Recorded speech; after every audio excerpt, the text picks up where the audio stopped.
Yes, and we're going to come on to the next keynote speaker, the man in the room, Mr. Anthony. Let's talk about you. So Mr. Anthony, from unhappiness to joy, your guide to a 3-step transformation. Let's read the bio. Anthony Berry, a qualified neuro logistic coach, trainer, and international speaker specializing in stress management, personal growth. As a co-author of the Uncovered 2021, he provides insightful strategies for well-being and resilience. With a passion for empowering individuals, he combines coaching expertise with real-life experience to enhance productivity and balance in both personal and professional spheres. Come on up, Mr. Man. We got to celebrate you. You're the only man in the room besides the workers. We got to celebrate you. You got to celebrate.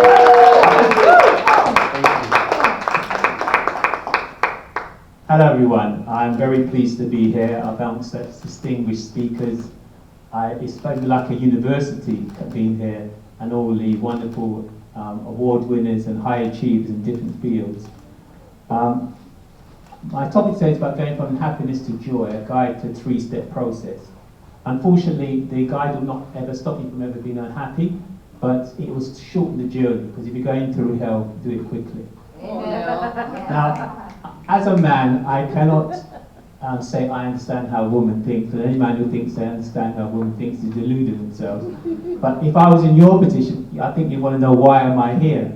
So I'd just like to say, I'm here mainly because of Satya, because she saw my profile and invited me here, and I'm very glad that I accepted the invitation, because I had no idea there'd be such high-level speakers here, and I enjoyed today.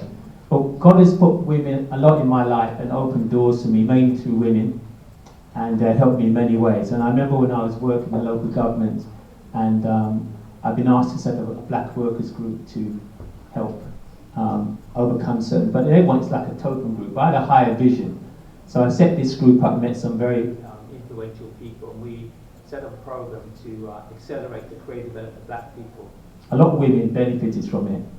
But a key person to make it happen was a new chief exec. And so what I did is I got an audience over in her first week she joined, and I trained my team that we're going to have an impact on this woman. I didn't know anything about it. I just knew this is an opportunity we're going to take. And the response from the chief executive was so amazing. It was way beyond anything I believed. She not only endorsed the group, she said, any door that you want open, any director you want to speak to, they got to speak to you. And she taught me about how to use power, how to use influence, and how to make things happen. And I was very grateful for her. But she's one of many women who have helped me in my life. All right, the clicker. Got it right. A little bit about my background. I'm trained in NLP, and most of my life has been around personal development. And I chose to focus on women, mature women, how to get through, deal with stress more effectively. And as you all know, stress is very prevalent today. 80% of sickness is stress related, and we are hardwired from prehistoric times to deal with stress. And what happens, we go into fight or flight. And the blood flows in my brain, because when we're in prehistoric time, where you had to run away from danger, you didn't want to do a thesis on where you should go, left or right. You just had to get out of there quickly. So blood would flow from your brain. It would flow from your sexual organ. You wouldn't think about sex at that time, and throw through your area of deal with disease, your immune system, because you weren't fighting the infection. Because blood would flow to your arm, and you run really quick to get away from danger. Now what's happening now is that you see there's more and more reasons to be stressed. You have bills, you have your health problems, you've got self-esteem, you've got work-life balance issues. So you're constantly being under stress, which affects your immune system. You're more prone to sickness, and affects your decision making. And during COVID-19, we saw a very good example of that, where people's response to a pandemic was to buy excessive amounts of toilet paper.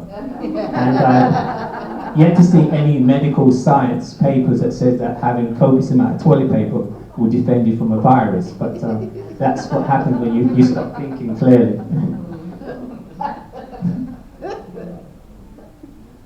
Now, we all experience periods of unhappiness. You could be stuck in traffic, Was yesterday I was stuck waiting for the shuttle, it didn't come, or I didn't meet it. But you have to get through that and not be stuck in this period of unhappiness. Because when you change the way you look at things, the way you look at things change. And we all have the same 60,000 thoughts, because we're hardwired to think a certain way. And we run on programs we're installed, and we do it automatically. And we don't even realize it. We're just doing it automatically. And it's based on our past, our experience, our culture, etc. My definition of unhappiness is your brain's interpretation of event, situation, comment compared to your skills or experience to handle it. What might be a problem for me not be a problem for you? What might be a problem for you may not be a problem for me. What might be a problem for me 20 years ago may not be a problem to me now because I've got more skills and more experience to deal with it. It's all about your interpretation of the event. Jim Rohn said, don't give me less problems, give me more skills. Now I refer to my nephew Brendan, who sadly is no longer with us. He was born with a learning disability and was partially sighted. But he knew instinctively that life is not what happens to you, it's how you deal with it. And he was a person of tremendous love and joy. He had a passion for food, and though he's partially sighted, if you put any peas on his plate, he would spot it. And I said, I thought he was partially sighted, how do you see all them peas? I don't want it, he used to say. And you see his cousins playing, and he got as much joy from seeing his cousins playing as if he was playing. He understood that life is not what happens to you, is how you deal with it. And I'd like you to experience, go to an experiential exercise with me to show how the brain influences how you see things. So if you don't mind, if you stand up for me, please, and stretch out so you can move your right arm. And what I ask you to do is, I want you to stand feet apart. I want you to rotate as far as you can physically and make a note on the wall about how far you've turned. Okay? Alright, come back, relax. Now, without moving this time, but in your mind, close your eyes and rotate just once in your mind. Go around in your head once. Alright, now go around in your head twice. Once, twice. Now rotate in your head 3 times. Once, twice, 3 times. Okay, open your eyes. Feet apart. Repeat the exercise again physically. Now rotate as far as you can and see how many of you have gone further this time. Yeah. Now, Napoleon Hill says, what mind, you can sit down, thank you. Look, the mind can conceive and believe, it can achieve. So sometimes you have to visualize it first with emotional impact, and then you'll achieve it.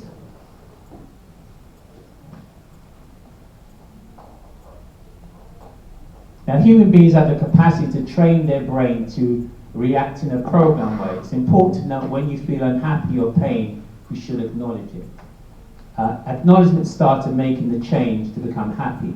Human beings can't relive a painful experience like bashing your toe 2 weeks ago.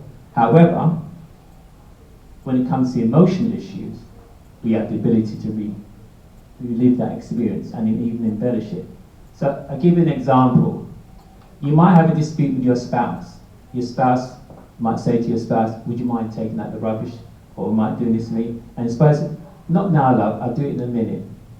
Now you have the ability to reflect on that discussion and embellish it, say 24 hours later. Now, he doesn't love me. Why didn't he do what I asked him to do?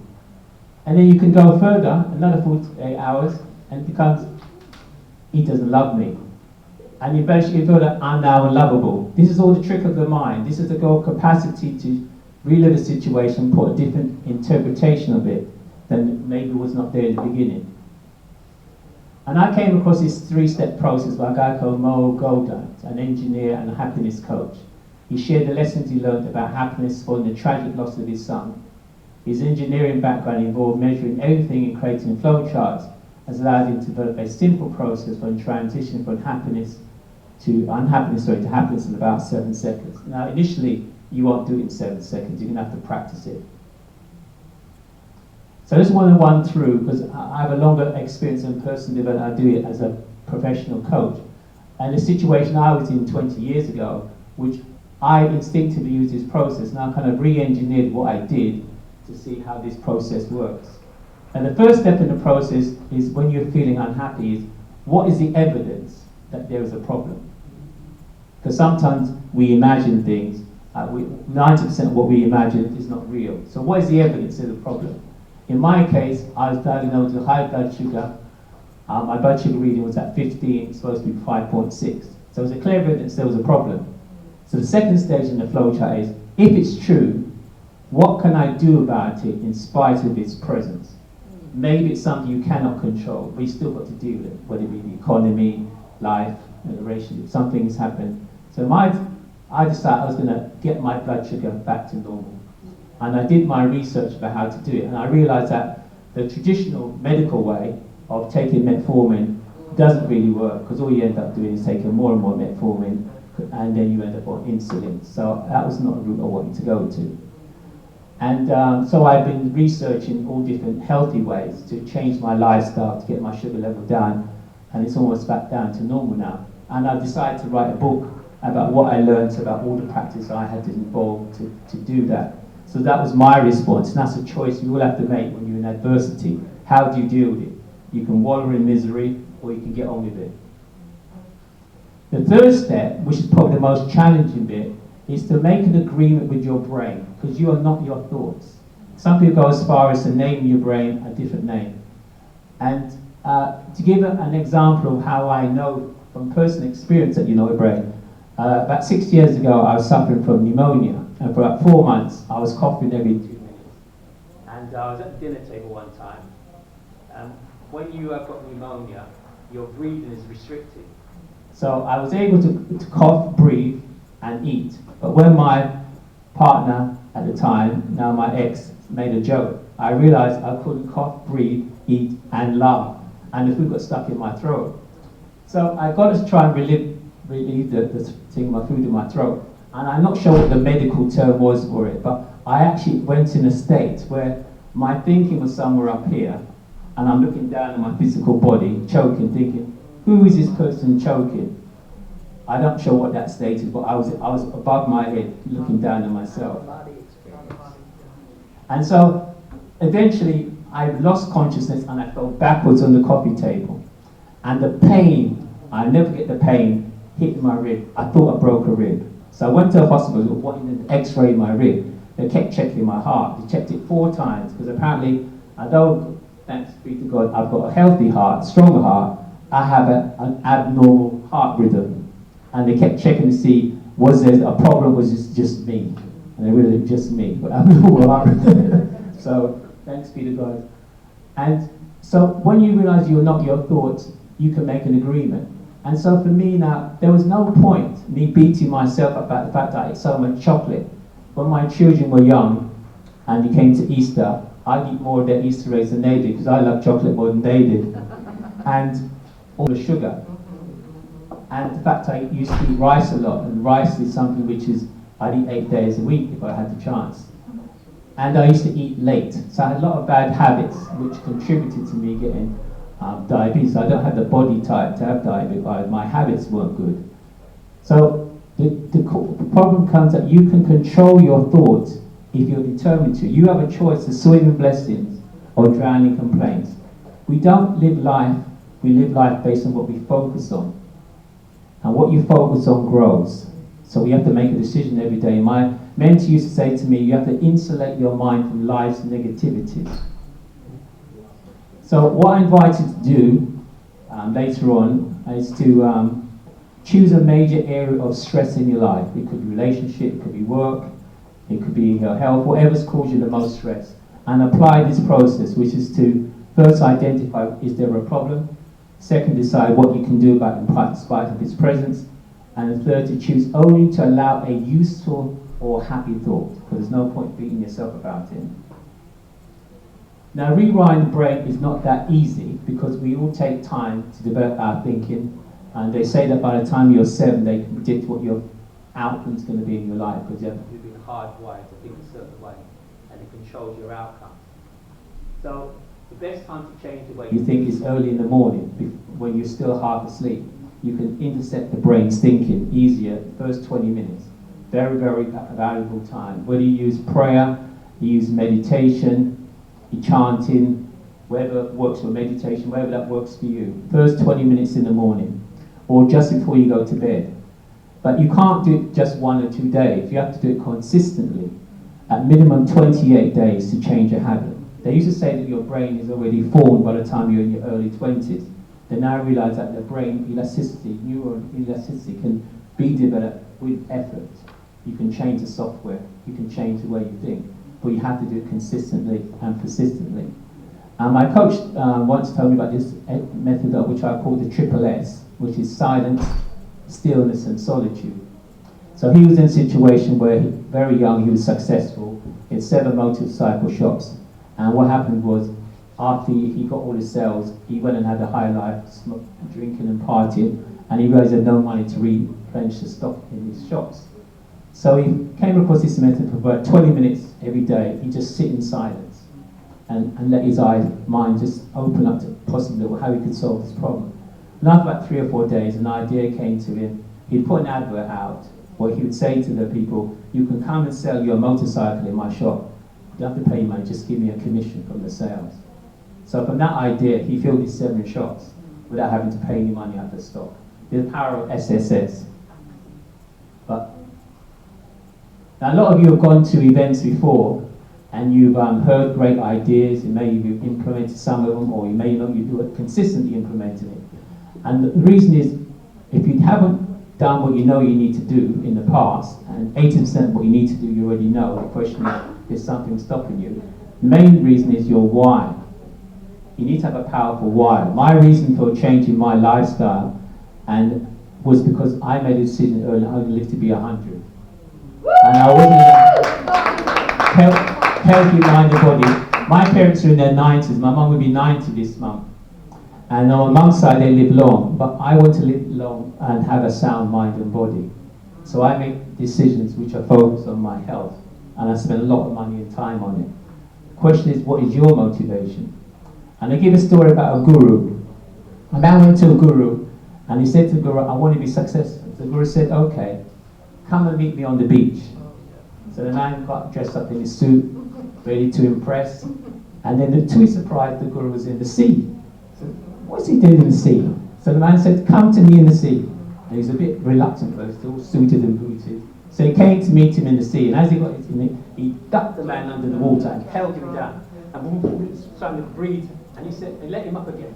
And before he could recover completely, he ducked him down again, and he was struggling to breathe. And when he got up, he's gasping for breath, and the man said, what are you trying to do to me? You nearly killed me.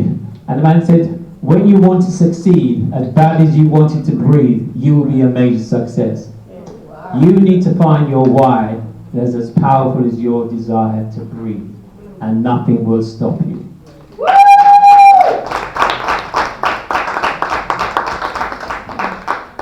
So finally, just like to say, this process will not stop you from ever being unhappy. And it's important to recognize when you're feeling unhappy, but not to wallow in unhappiness. However, if you properly apply it, it reduces the time you spend in hell. Because if you're going through hell, do it quickly. The detriment is insanity, is doing the same thing over and over again. Most of you know what you need to do, you just need to do it. And if you can't do it on your own, find a good coach. Here are my contact details. Thank you very much for your time.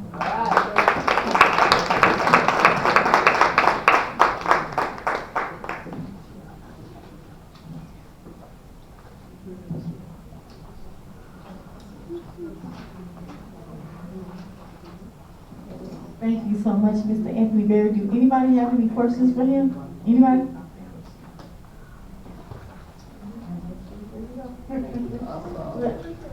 How powerful it is for a man to stand up and give that great presentation. We got to give him another round of applause.